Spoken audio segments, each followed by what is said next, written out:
కొంచెం దగ్గర నాని. ఇంకొంచెం రావచ్చు.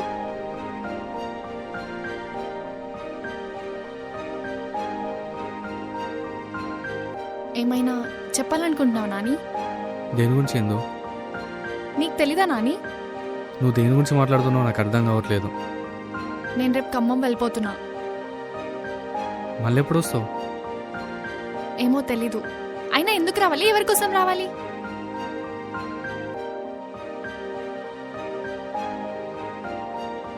సరే బాయ్, నేను వెళ్తున్నా. Happy journey.